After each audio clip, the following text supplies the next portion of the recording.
Hello people, it's Michael here casting game 5 between Dzerzhinsky, spawning as a red Terran on scrap station on the left part of the map, and again against Silence, spawning as a blue Terran on the right part of this map, scrap station. So this is an ace match, final match, match number 5 between these two players that are playing for the title in the mixed fruit in-game tournament, and the title gives him a week of free bragging in our chat room and in our forums. So well, it's really a title worth fighting for in best of 5 match. And please note that I think these matches were played really late at night and made the best tank line win, Dzerzhinsky said.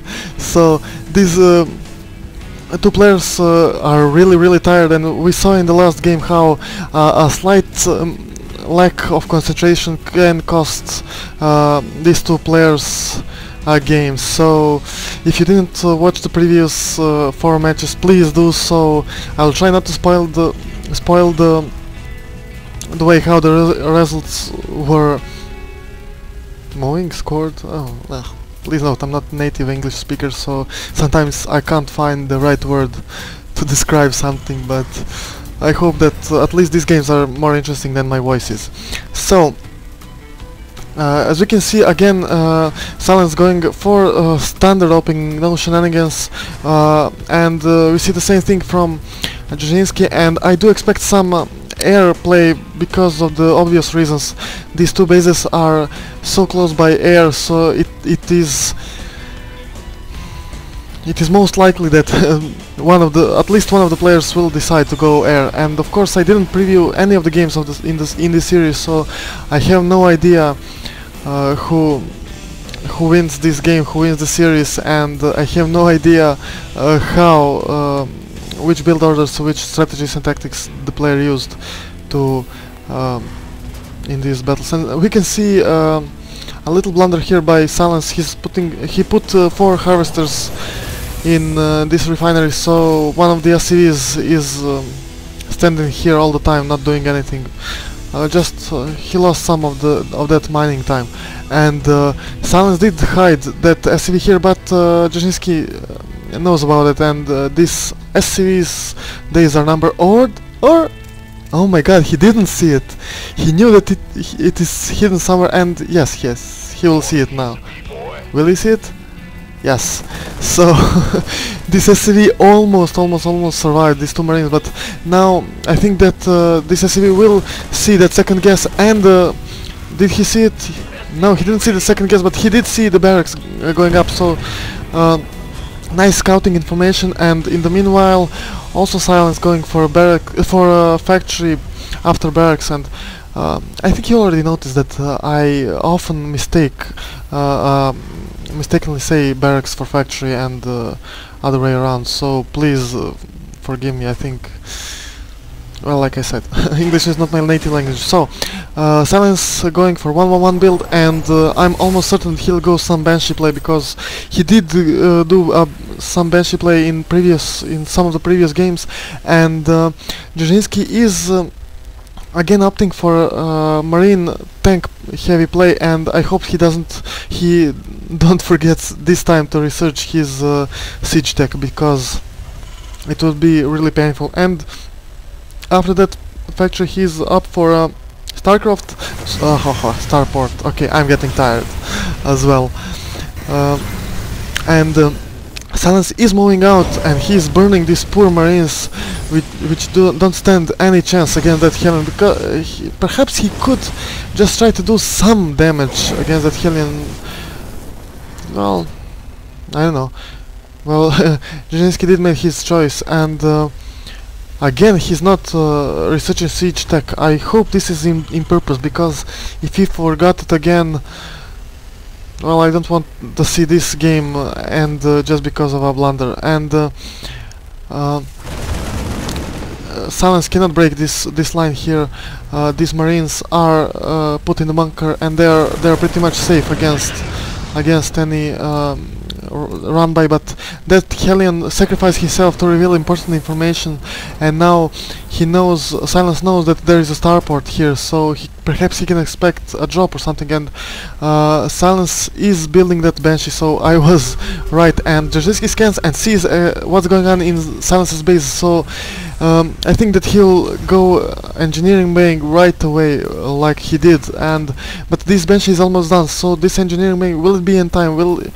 I don't think it will be in time to make some turrets to defend and detect that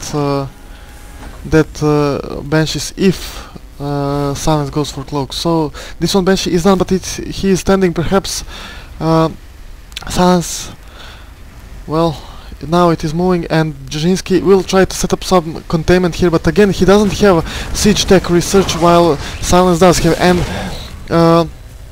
this Viking will this Viking barely missed, but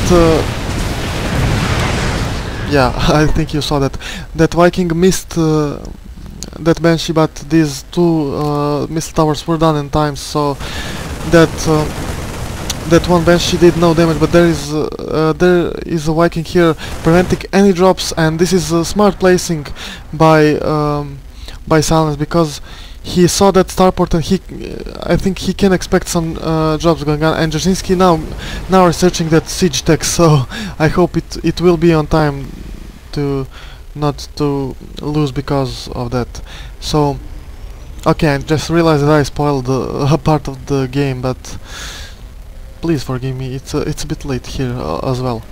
So both of the players deciding to expand at exact same time. If you see the counters, they are at the exact same position for their command centers, and Dzerzhinsky now deciding to back out, secure his expansion, and try to macro up a bigger army. And in the army table we can see they're pretty much even, but Silence is ahead in supply, because he does have four SCVs, 4 workers more than Dzerzhinsky has, and Dzerzhinsky again managed to supply block himself.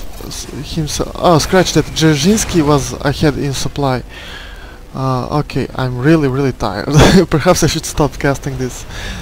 And now Silence tries to move out, and again with 4 tanks and a lot of marines, so this game has been back and forth, and here we see a Viking battle, and I think Silence is a bit no, they will kill each other.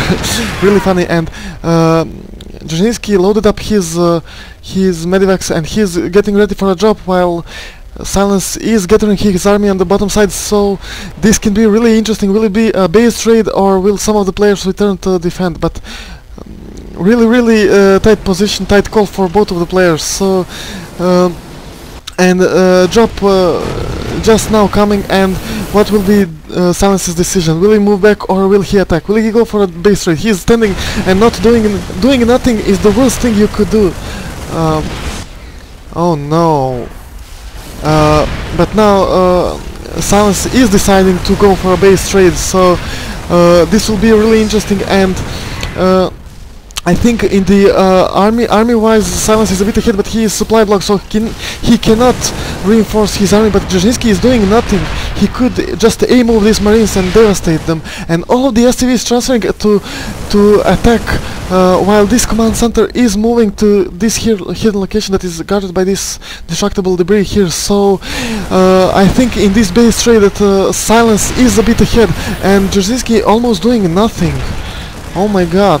And now he's moving his command center, but it is taking a lot of damage by this group of marines. So again, really funny situation, but I think in this moment, because both of the command centers from Silence are floating, that he is a bit ahead, and Dzerzhinsky floating his own command center, but both of them are pretty much took a lot of damage. So really interesting base trade situations, and it will all come down in between the clash between these two armies and positioning. And I think Dzerzhinsky has air force advantage because of these two Vikings, and it can be a game breaker, a game changer. So, wow, really interesting. And of course, Dzerzhinsky saw that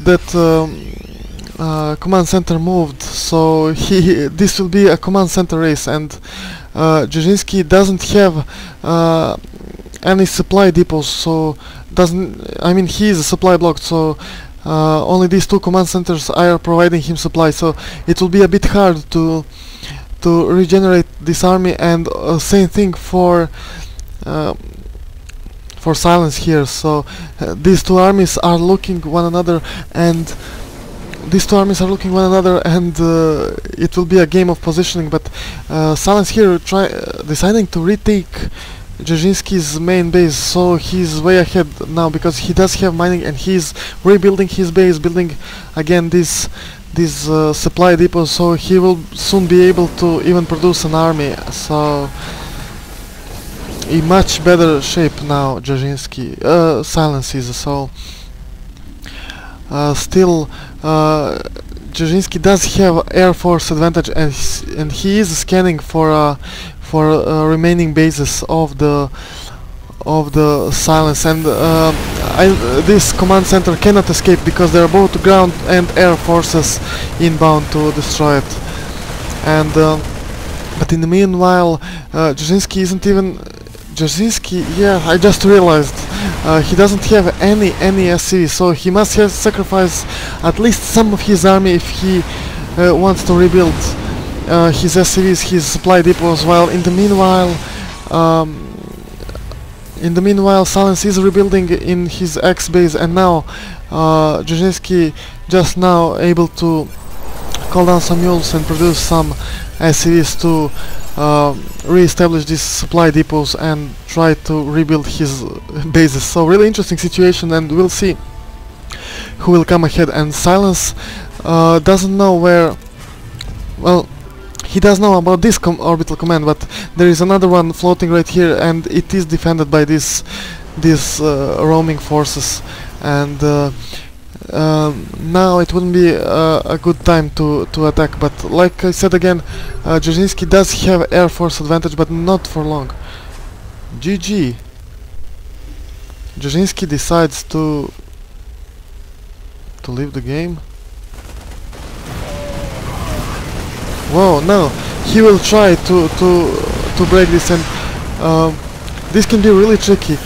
Army-wise, Silence is just slightly ahead, but now his own two Vikings are up, so 2-on-2 Vikings, it will all come to the micro war, and Silence's Vikings fire first, and so it is again 1-on-1, and now Dzerzhinsky is ahead in Viking battles, so only one Wow, I just wonder why doesn't Silence bring his SCVs to repair that Viking, and then he will be way ahead. But now another two Vikings coming out, so and bad rally points.